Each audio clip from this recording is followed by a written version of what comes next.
এই এটা কোন ভিডিও দিছো? এই ভিডিও তো না, আজকের টপিক তো অন্যটা। Sorry sorry sorry sorry sorry. तो कैसे हैं आप लोग? मजा नहीं आ रहा है। কি মজা পাও নাই? नहीं। হোয়াটসঅ্যাপ বাজান, this is me, welcome to লুতুপুতুর বাংলাদেশ। বাঁশের চেয়ে খুন্তি বড়, ধানের চেয়ে বড় খই। अच्छा নেতার চেয়ে চামচা বড়। তাহলে মানুষ বিচার পাইবে কই?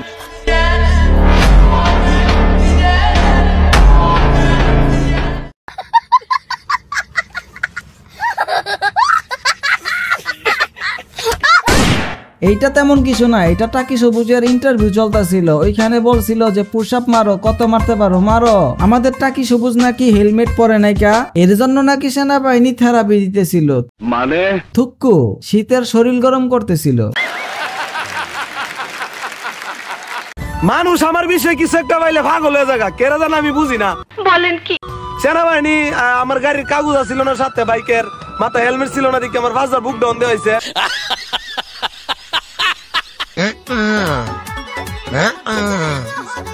বুঝতে হবে ব্রো, এটা হচ্ছে সেনাবাহিনীর ট্রেনিং।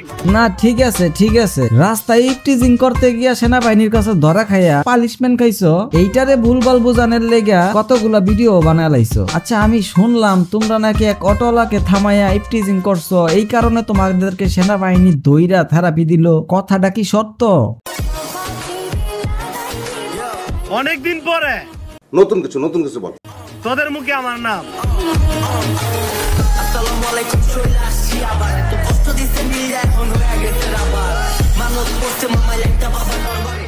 এখন কথা হইতাছে এই ভিডিওটা অ্যালেক্স সবুজকে হেড করার জন্য না, এই ভিডিও দিয়ে এটাই বুঝাতে চাইতেছি এইটা পুলিশ না, এইটা সেনাবাহিনী। তুমি যেই হও না কেন, অন্যায় করলে শাস্তি তোমাকে পেতেই হবে, সেটা হোক কম বা বেশি। তবে আমি প্রশাসনকে পার্সোনালি বলতে চাই, বাংলাদেশে ছাপড়ি টিকটকার ভইরে গেছে গা, এবং কি কাপল ব্লগার নামে অশ্লীলতা বাইরে গেছে গা। আমরা কম বেশি সবাই চাই তাদেরকে ধরে ধরে থেরাপি দেওয়া হোক, যাতে নেক্সট জেনারেশন এদের এই ভাইরাস থেকে বেঁচে থাকতে পারে।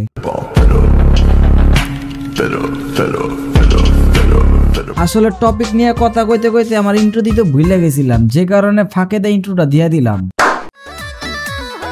গাড়ির কাগজপাতি, মাথার হেলমেট, এখন সাথে লয়ে ঘুরি। রাখ ভাই, তো এইবার পুশ আপ থেরাপি খাইয়া শিখ হয়ে গেছে গা, এরপর এবার ভুল করলে ডিম থেরাপি দিতে ভুল করব না। বলেন কি? এই বিষয়টা লইয়া তুই এত পরিমাণ ভিডিও বানাইতাছস যা বলার মতো না। জিনিসটা এরকম হয়ে গেল না, তুই চুরি করছস, তুই মাইকিং করে বানাইতাছস, ভাই আমি কিন্তু চুরি করি নাই, আমি কিন্তু চুরি করি নাই।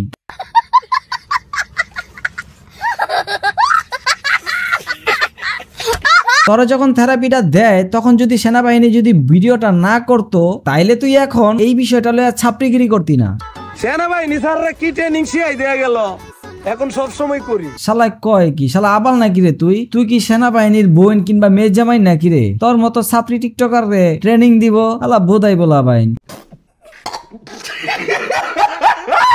বাসায় জানে পাগল টগল হইছো? তোমার স্যার যখন তোমার ট্রেনিং নিতেছিল তখন দি দেখলাম বলতাছিল কথা না শুনলে বাড়ি দিব, বাড়ি দিয়া গুয়া টোয়া ফাড়া লাইব।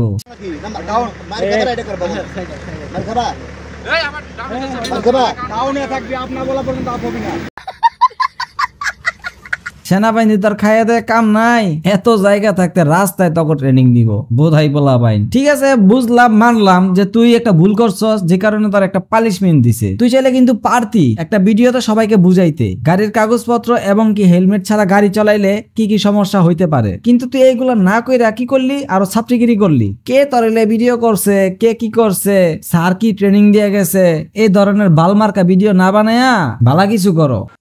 যাই হোক, আমি একটা কথাই বলতে চাই, যারা বাইকার আছো তোমরা অবশ্যই হেলমেট পরে বাইক চালাবা, আর বাইকের কাগজপত্র ঝামেলা থাকলে অবশ্যই বাইক নিয়ে বাইর হইবা না, কাগজপত্র ঠিক করবা দেন বাইক নিয়ে বাইর হবা। আর হ্যাঁ, ইদারিং দেখা যাইতাছে কিছু পোলাপাইন বাইক নিয়ে এরকম অবস্থা করতেছো রাস্তাঘাটে, যা বলার মতো না ভাই। তোমাকেও জানের মায়া না থাকতে পারে, রাস্তায় যারা চলাফেরা করে তাদের জানের তো মায়া আছে রে ভাই। তোমার একটা ভুলের কারণে অন্য একটা মানুষের জীবন যেতে পারে, এখন ওই মানুষটা যদি তার পরিবারের ইনকাম সোর্স হয়ে থাকে তখন ওই পরিবারটা রেখে দেখবো। যাই করো না কেন ভাই, নিজে বাঁচো, অন্যকে বাঁচাও। আজকের ভিডিও এই পর্যন্তই, আমার কথায় ভুল টুটি হয়ে থাকলে ক্ষমা দৃষ্টিতে দেখবে। আল্লাহ হাফেজ।